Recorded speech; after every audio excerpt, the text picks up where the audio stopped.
வீட்டு மாடியில் தரையிறங்கிய விமானம், ஹெலிகாப்டர், ரயில் என அடுத்தடுத்து மாடியில் நின்றிருந்த ஷாக்கிங் காட்சி. என்னங்க, ஃப்ளைட்டு மட்டும் இல்லாம ஒவ்வொரு வீட்டு மாடியிலையும் காரு, போட்டுன்னு பார்க் பண்ணி வச்சிருக்காங்க. திருப்பூர் நகருடைய பிரதான பகுதிகளில் இருக்கிற வீட்டு மாடியில தாங்க இப்போ ஷாக்கிங்கான ஒரு காட்சி வைரல் ஆயிட்டு வருது. ஆமா, அங்க வீட்டு மாடியில விமானம், ஹெலிகாப்டர், ரயில் அப்படின்னு பல விஷயங்களை பார்க் பண்ணி வச்சிருக்காங்க. அட, அது ஒண்ணும் இல்லைங்க, வீட்டோட சேர்ந்து கட்டப்பட்டதுதான் அது அப்படின்னு சொல்றாங்க. கேட்கவே ஆச்சரியமா இருக்குல்ல. இந்த ட்ரெண்ட் தான் இப்போ சோஷியல் மீடியால செம்மையா பரவிட்டு வருது.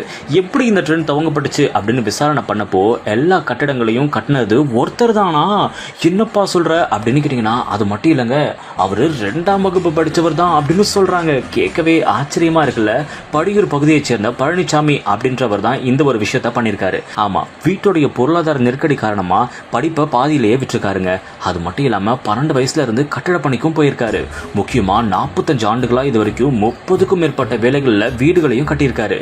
கேட்கறதுக்கே ஆச்சரியமா இருக்குல்ல. அது மட்டும் இல்லாம 45 ஆண்டுகள்ல இதுவரைக்கும் 110க்கும் மேற்பட்ட வீடுகளை கட்டியிருக்கிறதாவும் சொல்லப்படுது. இவருடைய தனிச்சிறப்பே அவருடைய எலவேஷன் தாங்க. ஆமா, பாருங்களேன், ஒவ்வொரு வீட்டு மாடியிலையும் ரயில், ஹெலிகாப்டர், விமானம் அப்படின்னு அவ்வளோ விஷயத்த கட்டியிருக்காரு.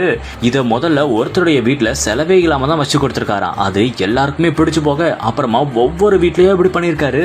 பாருங்களேன், இந்த ஒரு விஷயம் தான் இப்போ சோஷியல் மீடியால பயங்கரமா ட்ரெண்ட் ஆயிட்டு வருது.